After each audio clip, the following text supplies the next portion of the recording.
ሰብስበሽ ከቤቴ ጉልቅ በይ። እባክሽ አትበኝ። ምንም ነገር መስማት አልፈልግም። ከቤቴ ውጭልኝ። አሰሚም እንዴ? ውጭልኝ በቃ። ይቺ ማትረባ እህቴ በቃ ተረጋጊ። ሰራችልኝ። በቃ ተረጋጊ። ቅዱስ ምንድን ነው የምለው? እሺ ምንድን ነው የምለው? አሁን እትዬ ምን ታውቀሻል? ችግር የለውም። አንቺ ብቻ ተረጋጊ። አይዞሽ በቃ አይዞሽ። ይቺ ማትረባ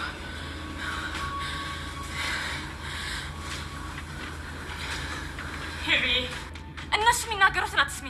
መስኪን ብትሆን ውጭ ተባልሻል እንዴ? ቆይ እንደፈለግሽ ከተጫወትሽባት በኋላ ከበደልሻት በኋላ ይቅርታ እዚህ ቤት ለመመለስ ከሆነ በጣም ተሳስተሻል። ውጭው።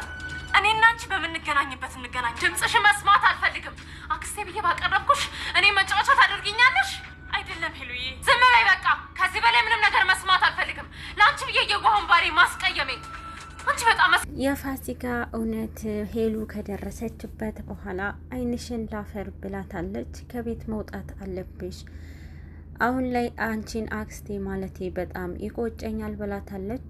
በጣም ደንግጣለች። ፋሲካ አውቀው ነው እነሱ የሚሉትንም ነገር አትስሚያቸው ሄሉዬ፣ እኔ ይሻልሻለሁ እነሱ ውሸታቸው ነው ብላታለች።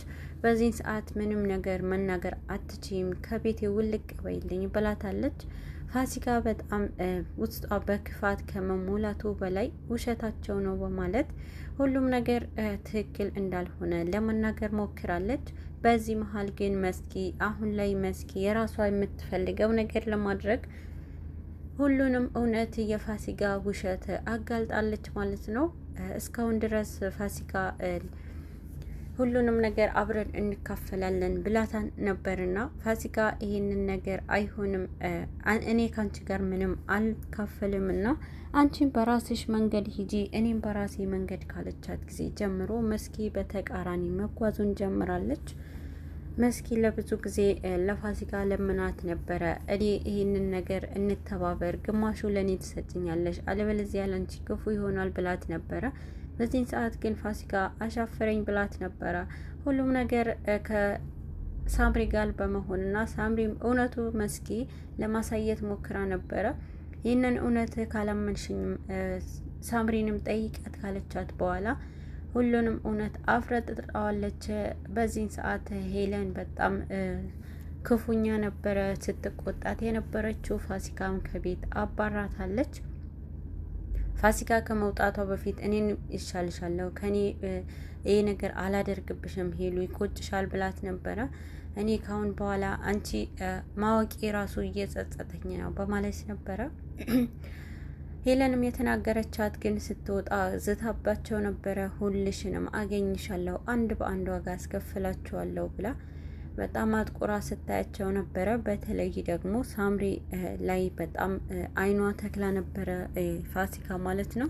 ከቤት ስትወጣ ሁላቸውም ላይ አንድ በአንድ ዝታ ትወጣለች። መስኪ በቃ ሄሉዬ ረጋ በይና ሁሉንም ነገር ይስተካከላል፣ ሄሉዬ አታስቢ በማለት ሄለንንም መስኪ አቅፋት እኔ የምጠቀምብሻለሁ አሁን የኔ ተራ ነው በማለት ነበረ ለሄሉም ስትደግስላት የነበረችው።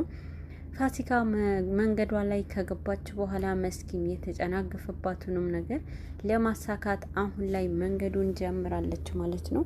እኔ ምሰራልሻለሁ እጠቀምብሻለሁ ስትላት ነበረ ለሄለንም መስኪ። በዚህን ሰዓት አሁንም ቢሆን ሄለን ጸጸት ይዟታል። ከቤት ከተባረረ በኋላ ቅዱስ አሁን ላይ ሁሉንም እውነት ለሳምሪ ትቶ ነበረ። ሳምሪም ሄለንን ጠብቂያት ከነዚህ ሰዎች ብሏት ነበረ። ሳምሪ አሁን ላይ ለሄለን በጣም ስትለፋና የሄለንና የቅዱሴ ትዳር እንዳይበላሽ በጣም ስትጥር ነበረ። አሁን ላይ ግን እውነቱን ተደርሶላታል፣ ተሳክቶላታል ማለት ነው።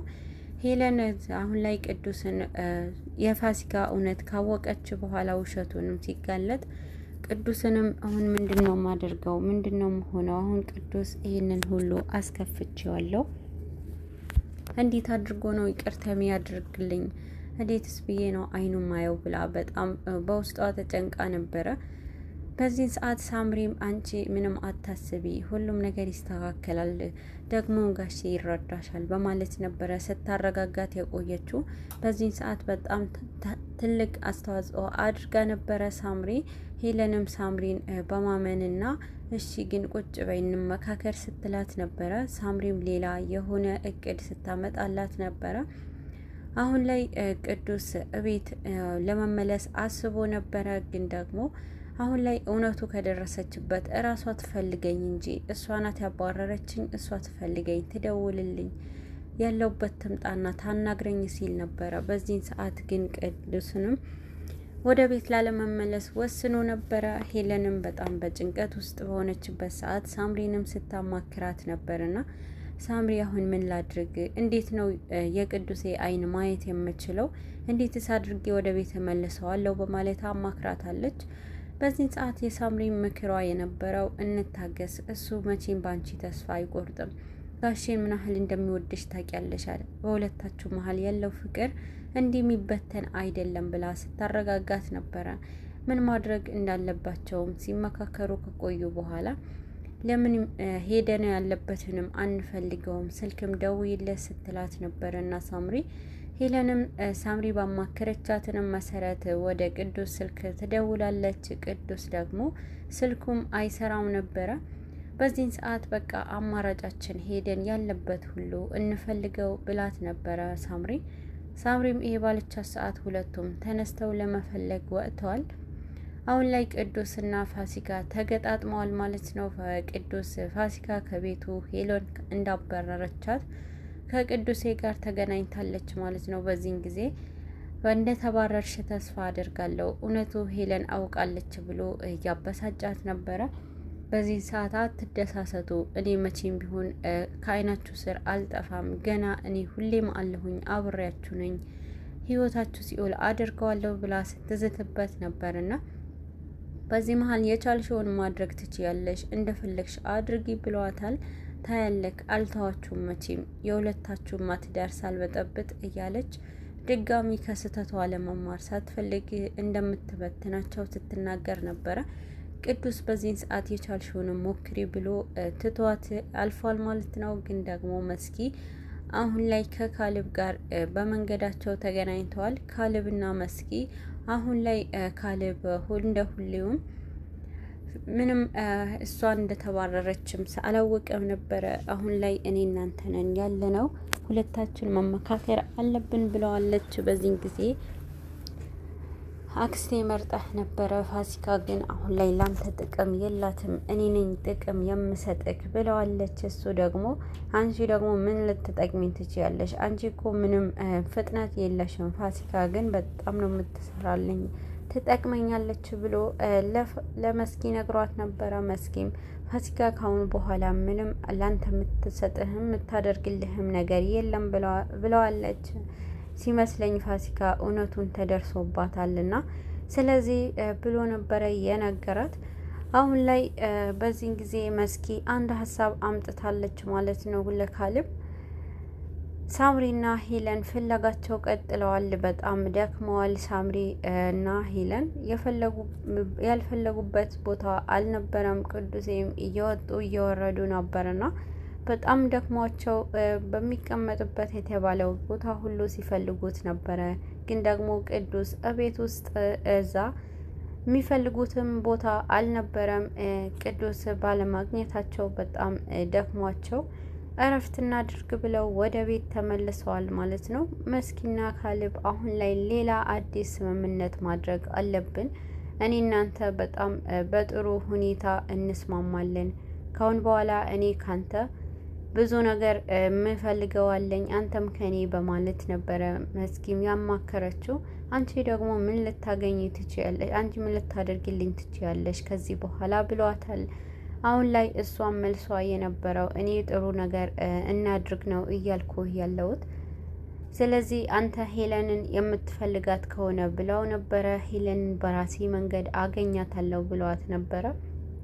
ሄለንን እኔ ካልተጠቀምክብኝ መቼም ቢሆን ላንተ አታገኛትም ብላ መስኪ አንድ ምክር ተመካክረዋል ማለት ነው። መስኪና ሄለን አሁን ላይ መስኪና ካልብም አዲስ እቅድ አውጥተዋል። የሄለንና የቅዱሴን ህይወት ለመበጥበጥ የውሸት ፍቅረኛሞች እንሆን ተባብለዋል ማለት ነው። ሁለቱ መስኪና ካሌብም ሁለታችን ፍቅረኛሞች እንሆን፣ ስለዚህ አሁን ላይ ያንን ፍቅረኛሞች ሆነን አንተ ደግሞ ወደ እኛ ቤት ትገባለህ በማለት ነበረ።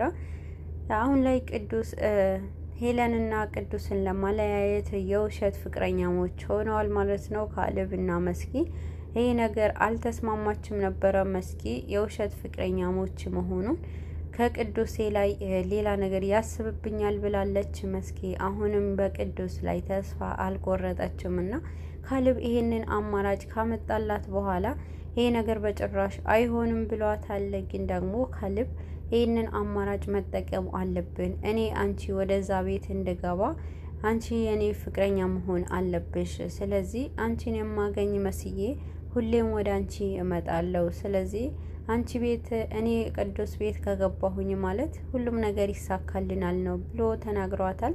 በዚህን ሰዓት ምን ትጠቀማለህ፣ ምን ታደርጋለህ ብለዋለች። እኔ ማቀውን ራሴና እኔ የማገኘውን ራሴን አውቃለሁና እዛ ቤት ውስጥ እኔ አንቺ ጋር ከገባሁኝ ደግሞ ቅዱስና እኔ ጓደኛሞች እንደነበርን እንዳትረሺ፣ ስለዚህ የኔና አንቺ ህይወት እዚህ ጋር አንድ ላይ ሆነን የሁለቱ ሲኦል እናደርግባቸዋለን ብለዋታል ማለት ነው። በመሀል ግን ወደ ቤት በተመለሱ ሰዓት ቅዱስም ቤት ውስጥ ነበረ፣ ሻንጣውን ሲያዘጋጅ ነበረ። ሻንጣ ይዞ ለመውጣት ልብሱም ሲሰበስብ ነው ያገኙት የነበረው።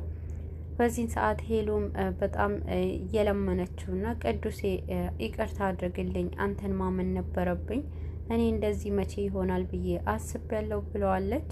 አንቺ መርጠሻል የራስሽንም፣ እኔንን ውሸታም ብለሽኛል፣ እኔ እኮ ላንቺ መቼም መጥፎ ነገር አላስብልሽም ብለዋት ነበረ።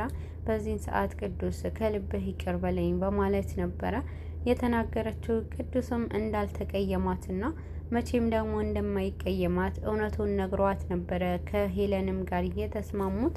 አሁን ላይ ሄለን እና ቅዱስም ታርቀዋል ማለት ነው። ፋሲካ አሁን ላይ ሳምሪ ላይ ከባድ የሆነ አደጋ አድርሳባታለች። በመጠበቅና ማታ በምትሄድበት ደርሳ ወግታታለች ማለት ነው።